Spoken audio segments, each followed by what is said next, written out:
The Toyota Land Cruiser has an absolutely legendary reputation for off-roading, which it's built over 70 years. Now, there's a new 5th generation Land Cruiser, and this promises to be better than the old one in every single way. But is it? In this review, we're in the Atlas Mountains in Morocco to find out.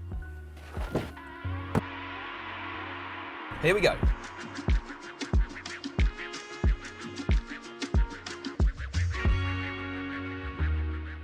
So arguably the old Land Cruiser didn't need to change anything about the way that it tackled off-road challenges, because it was incredibly capable and it also offered bulletproof reliability, and it was just generally an epic workhorse that could be found tackling the most challenging environments all over the world. But on the road, it's never been quite so exceptional. In fact, if you just want a big SUV and you never go off-road, then typically the Land Cruiser has been one of the last options to recommend.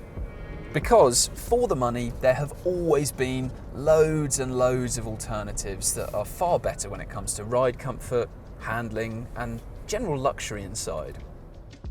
This new model, codenamed J250 and also known as 250 and Prado in other markets, is aiming to be even more brilliant off-road and much better on it. So let's run through what's new, and it does have a very different look, doesn't it?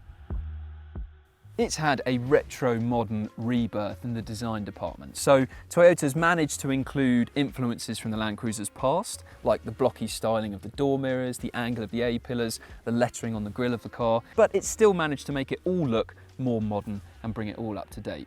What's particularly cool are the headlights, because you can have circular ones if you have a first edition model, or these more squared off kind of rectangular headlights that you see here. Unfortunately, in the UK, all the first edition models are sold out, so if you buy a Land Cruiser, it will look like this, which is still pretty cool.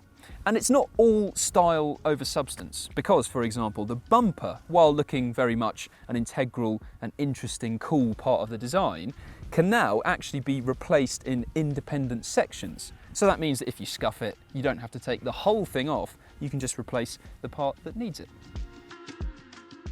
The windscreen is more upright than it was before. The edges of the bonnet have also been raised, and this side window line is 30mm lower than it was before. All of which is done to help improve visibility and make it even easier to judge the dimensions of the Land Cruiser from behind the wheel. Speaking of the wheels, in the UK, every Land Cruiser will come with 20-inch alloys, and the tyres that you get will either be Dunlop or Yokohama all-terrains. If you want some crazy off-road focused tyres, then you'll have to add them yourself, because Toyota won't be providing anything like that on the options list. So on the outside, things look a bit more modern than before, but you're still well aware that this is a boxy, off-road focused machine, but with a bit more glitz on the surface than you had previously. And it's a similar story with the approach inside as well, because if you remember, the old Land Cruiser could trace its roots back to 2009. So by the time that car went off sale, it looked very, very dated inside indeed. So now it's had a big revamp, and you've got two 12.3-inch screens. This is your driver display, which for the most part is easy to see. The graphics are reasonably nice as well, but depending on how you have your seat and the steering wheel, it might be blocked a little bit for your view, which isn't great, but it's not as easy to block as it is in some other digital displays that you'll find in other cars.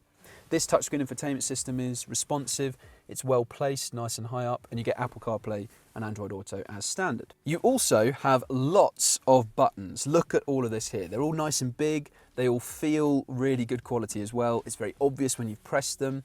And we shouldn't take this for granted, because obviously lots of new cars now have got touch sensitive buttons which are really fiddly and complicated to use. But Toyota has done very well to remain focused on the fact that this is essentially an off-road tool. And so you're going to be getting in this car with gloves, and you're going to want to punch and push all these buttons to operate the different off-road functions in here. And it's great you've got all these physical buttons for the climate control as well, rather than having them hidden on a touchscreen infotainment system. It is a shame though that on the subject of the touchscreen and all of this being easy to use, that there isn't a rotary dial down here to be able to operate that just as easily as everything else, which is a bit of a shame. Anyway, it does definitely feel like this is an off-road focused car inside, because you've got padded areas on the sides of the center console and on the door, so that when you're getting thrown around the interior, you aren't also bashing your knees on hard plastic. And the material quality in here generally feels really robust. very easy to clean, but it's not particularly plush or luxurious. So if you compare this to the interior of a Land Rover Defender,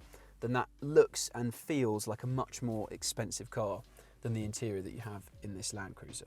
But still, this does feel like it fits the brief very, very well inside. The storage though isn't amazing. The door bins are a reasonable size. You've got 2 chunky cup holders, which is good.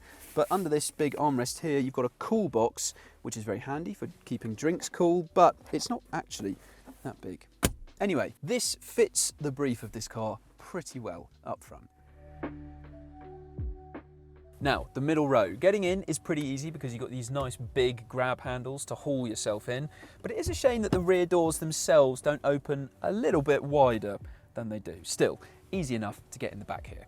And then once you're in, you've got a lot of space. So if you're an adult sat in the back, you've got a good amount of clearance above your head, and legroom is also pretty good as well. It's not absolutely amazing, but you would have to be very tall indeed to feel cramped in these rear seats. You also feel nice and high. You've got a fantastic view out the front and also out the side because these windows are massive. So that is all very good and adds to the feeling of it being open and spacious back here. Now, if you're sat in this middle seat, then you aren't raised up massively high compared to the outer 2 rear seats at all. You've still got really good clearance above your head. You do, though, have a very big transmission tunnel down here, which robs quite a lot of foot space directly in front of you. These seats in the back, not the middle one, but the outer 2, are also heated and ventilated, and you've also got your own climate controls back here. Now, in the UK, every Land Cruiser will come with 7 seats as standard, but unfortunately on this event, we've only got 5-seat Land Cruisers available to us. The dimensions of the 2 cars are exactly the same, whether you go for a 5-seat or a 7-seat model, but obviously in a 7-seater, you just got an extra couple of seats in the back there. Since filming, we have sat in a 7-seat Land Cruiser, and getting into the 3rd row of seats is simple enough thanks to a middle row that is easily tumbled forwards to give you a decent space to fit through. And once you're there, a couple of adults can sit in that 3rd row with decent legroom, but headroom is fairly limited. A 7-seat Land Rover Defender 110 is ultimately more generous in the very back. But what about the boot? There's a lot that's different compared to the old cars. So whereas the old Land Cruiser was side hinged, so you'd open it like a door, which wasn't very practical at all in tight spaces, but now you've got a much more conventional top hinge and it opens electrically, and you can also access the boot by lifting up the glass here, which is very handy indeed. Another difference is the fact that you can't option a full-size spare wheel to sit on the back of the boot, which used to look pretty cool. Unfortunately, you can't have that anymore, but you still can get a full-size spare. And the good news is it's not just thrown in the boot taking up loads of space, it is underslung, which is nice and efficient. In a 7-seat model with the 3rd row down, you get 566 litres of storage. You obviously get a lot less than that with all 7 seats in place. And generally the space that you have back here is pretty decent. And there's also nice big bright windows in the back that let in a lot of light. There isn't though much in the way of underfloor storage. If you do want more space than this though, you can take the parcel shelf out, fold down the rear seats, and then the space you have is massive. Now this is a 2.8 litre 4-cylinder diesel engine. It gets 201 brake horsepower, 369 pounds-foot of torque, and this is in fact carried over from the old Land Cruiser. But it now gets a new, smaller turbocharger, and this engine is shared with what the new Hilux gets. Now technically this is the Land Cruiser 250. There is a Land Cruiser 300, which is bigger and gets a much broader selection of engines. However, in Europe, we don't get those engines or the Land Cruiser 300 because of emission regulations. Later next year, by the way, there will be a new engine option, and it will be the first electrified Land Cruiser, but it won't be fully electric. In fact, not even close. It will still have this diesel engine that's under the bonnet, but it will also have a 48-volt mild hybrid setup as well. For now though, every Land Cruiser in the UK will get this diesel engine and a new 8-speed automatic gearbox, and of course it will get 4-wheel drive. And that isn't the only thing that means this is particularly well suited to driving off-road. For a start, this still has a body-on-frame structure, so the engine and suspension are mounted on a frame that's separate from the rest of the bodywork.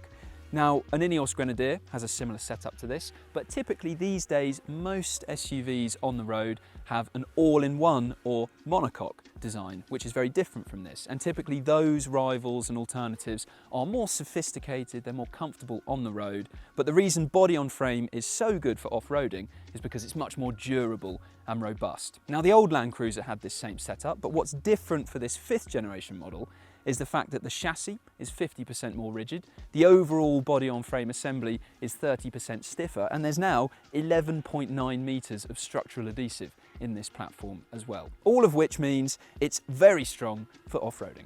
Now, there's also a lot of off-road gizmos inside, as you'd expect. So you have a low range gearbox, you've got a central and a rear locking differential. You can't get a front locking diff, but what you do have is a front anti-roll bar that you can completely disconnect to give you 20% more axle articulation at the front. So that is very impressive. There's also lots of drive modes, as you'd expect, for mud, snow, sand, and things like that. And there's a new low speed kind of cruise control, which works as your hill descent control, but it can also take you over rocky terrain at a certain speed. It can take you uphill at a certain speed. It even works in reverse. And you can adjust the speed that you're going using this dial here. Now let's start on the road before we go off it. And this diesel engine, as we've said, is very similar to the old one. And that means that it is pretty gruff and coarse sounding. It doesn't feel particularly smooth or sophisticated, but it does what it needs to. And that is offering a towing capacity of up to 3,500 kilograms. And interestingly, yes, it does have that new smaller turbocharger, but this is actually about half a second slower from 0 to 62 miles an hour than the old car. Because yes, the engine has been tweaked slightly, but this is a slightly bigger car than the previous Land Cruiser. And because of the adjustments to the platform, it's also heavier as well. Now, onto ride comfort. And to be honest, this perhaps is a little better than the previous car, but it is still not really anything that's going to trouble luxury SUVs that cost a similar amount of money to this. It just generally feels quite unsettled, even over smooth surfaces. It very easily picks up on slight imperfections, and you have a lot of shudders through the car as well. So this is not an amazingly plush and cushioned cruiser. And in terms of handling, it is perhaps a little bit sharper than the previous car, but ultimately this is still a big, tall, heavy SUV, and it really feels like one when you go around a corner. Toyota laid on an off-road route for us in the Atlas Mountains of Morocco, which wasn't the most challenging course in the world, but did perfectly illustrate, in the dry at least, that with everything in auto and an idiot behind the wheel, Awesome. the new Land Cruiser can still haul itself through pretty much anything you'd reasonably expect to encounter off the beaten track. We also spent many miles driving along bumpy dirt tracks, and while this isn't the most comfortable car on a smooth motorway, it is an amazingly forgiving ride when travelling at speed over rocky terrain. Now, big news for this new Land Cruiser is the fact that it has electric power steering for the first time. Cars with a hydraulic setup can throw the steering wheel side to side when travelling through rutted tracks, and the electric setup means it's less susceptible to that. Some might argue that it robs you of some natural feel, but really you can still steer very confidently off-road with a great idea of what the wheels are up to beneath you. So the new Land Cruiser is still sensational off the road, and it's still built by a manufacturer that has a fantastic reputation when it comes to reliability.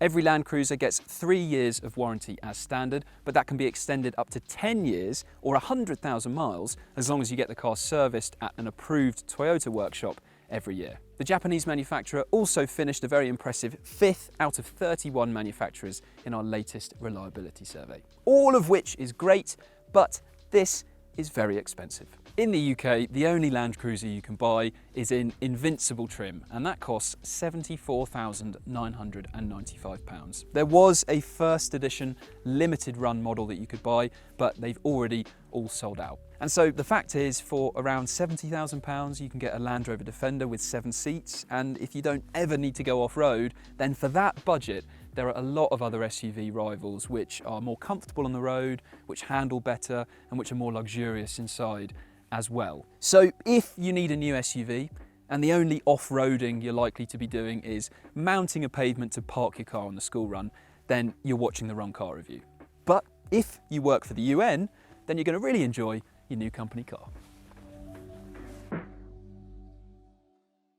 Thanks very much for watching this review. If you want to see another one, then click up there and make sure you subscribe to our channel as well. And if you want to read lots more about the new Land Cruiser and every other new and used car around, click on that link to go to whatcar.com.